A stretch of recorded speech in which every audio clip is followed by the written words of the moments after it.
और चलिए इस बुलेटिन में बड़ी खबर आपको बता दें, यहाँ पर आरपीएससी असिस्टेंट प्रोफेसर भर्ती परीक्षा पर हाईकोर्ट की रोक, ये बड़ी खबर आपको दे रहे हैं।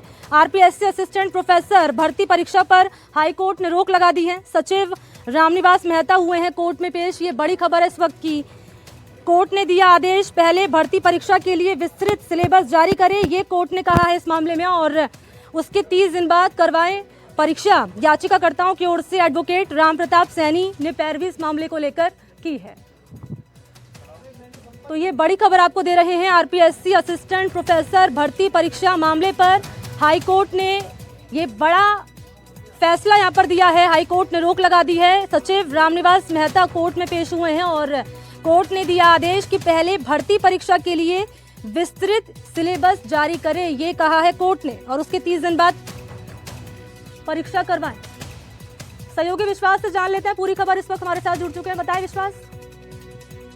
जी देखिए, बिल्कुल आरपीएससी की असिस्टेंट प्रोफेसर भर्ती परीक्षा का आयोजन 7 दिसंबर से करवाया जाना था। आपको बता दें कि 18 सितंबर को इसके लिए नोटिफिकेशन जारी हुआ था, जिसके लगभग 3 महीने बाद ही जो भर्ती परीक्षा इसका आयोजन हो रहा था। इसको लेकर अभ्यर्थी लगातार आरोप था अभ्यर्थियों का कि सिलेबस जो है डिटेल्ड वो जारी नहीं किया गया, जिस तरीके से विज्ञापन में कहा गया था कि डिटेल सिलेबस जारी किया जाएगा। इसके बाद में हमने भी इस खबर को प्रमुखता से उठाया। सोमवार को ही हमने इस खबर को उठाया, उसके बाद में मंगलवार को यानी कल हाईकोर्ट ने सचिव को तलब किया इस पूरे मामले में, और उसके बाद में आज माननीय हाईकोर्ट ने फैसला दिया है कि आप इस परीक्षा पर रोक लगाइए, पहले सिलेबस जारी कीजिए और सिलेबस जारी होने के बाद ही आप जो है 30 दिन के बाद में एग्जाम कराने का जो पूरा प्रक्रिया है, जो पूरी प्लानिंग है वो कीजिए। हालांकि अभी इसमें विस्तृत आदेश जो दिया है हाईकोर्ट ने वो आना भी बाकी है, लेकिन फिलहाल जो रोक है वो भर्ती परीक्षा पे लगा दी है। तो अब ये बात स्पष्ट हो गई कि 7 दिसंबर से भर्ती परीक्षा के लिए जो परीक्षा आयोजित होनी थी वो अब नहीं होंगी।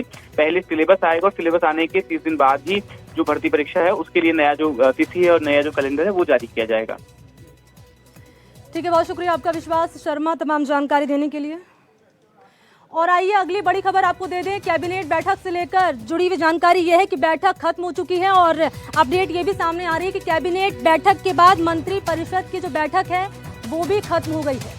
तो ये बड़ी अपडेट है। भजनलाल कैबिनेट की बैठक पर सभी की निगाहें बनी हुई थी। बैठक में क्या हुआ है, क्या फैसले लिए गए, इसको लेकर अपडेट आपको देंगे, लेकिन बड़ी जानकारी ये कि कैबिनेट की बैठक खत्म हो चुकी है और मंत्री परिषद की बैठक भी होने वाली थी, वो बैठक भी खत्म हो गई है। सीएमओ में ये कैबिनेट की बैठक चल रही थी। तो ये बड़ी खबर है, भजनलाल कैबिनेट बैठक से जुड़ी हुई। कैबिनेट की बैठक खत्म हो चुकी है और मंत्री परिषद की बैठक भी खत्म हो गई है। ये बड़ी खबर, और बड़ी खबर पर अपडेट ये है कि मंत्री परिषद की बैठक, कैबिनेट की बैठक खत्म हो गई है। और इस पर ज्यादा जानकारी लिए डिप्टी एडिटर शशि मोहन शर्मा हमारे साथ जुड़ चुके हैं। शशि मोहन, क्या रहा बैठक का मजमून? देखिए, बैठक का मजमून अभी सामने आएगा, लेकिन बताया जा रहा है कि प्रवासी राजस्थान सम्मेलन को लेकर के महत्वपूर्ण चर्चा हुई है और मंत्री परिषद की बैठक में ये चर्चा हुई है। सभी मंत्रियों की भागीदारी रहेगी और साथ में ये कि प्रवासी राजस्थान सम्मेलन को किस तरीके से कामयाब बनाया जा सके। मुख्यमंत्री भजनलाल शर्मा ने इस बैठक में ये भी बताया कि सरकार ने जो MOU किए थे उनमें से बड़ी रफ्तार से काम बढ़ा है और अच्छी संख्या में 1 लाख करोड़ से ज़्यादा के लगभग ग्राउंड ब्रेकिंग सेरेमनी हो चुकी है। ऐसे इन्वेस्टमेंट आना शुरू हो गए हैं। खास तौर से जो पावर जनरेशन के मामले हैं, जो सोलर एनर्जी से जुड़े हुए मामले हैं और एनर्जी से जुड़े हुए जो अलग अलग कंपनियों से करार थे वो भी साकार हुए हैं और इलेक्ट्रिक बसेस के प्रोडक्शन को लेकर के जो काम होना था उसको लेकर के भी ज़मीन आवंटन और ग्राउंड ब्रेकिंग सेरेमनी जैसे काम हुए हैं।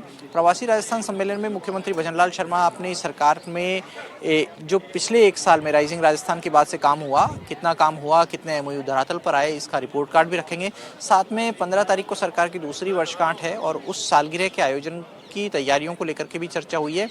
एक चर्चा जो कैबिनेट की बैठक में हुई वो डिस्टर्ब एरिया प्रोटेक्शन एक्ट को लेकर के हुई। हालांकि अभी हम इसकी पुष्टि नहीं कर पाएंगे कि ये एक्ट मंजूर हुआ या नहीं हुआ। इसका जो ड्राफ्ट था सरकार की तरफ से वो कैबिनेट में उसको अप्रूवल मिली या नहीं मिली, लेकिन इसकी चर्चा ज़रूर हुई है। अभी थोड़ी देर में कैबिनेट ब्रीफिंग होगी और उसमें मंत्री जोगाराम पटेल और deputy CM doctor Premchand Bairwa media के सामने साझा करेंगे कि आखिर क्या महत्वपूर्ण फैसलों पर सरकार ने मोहर लगाई है।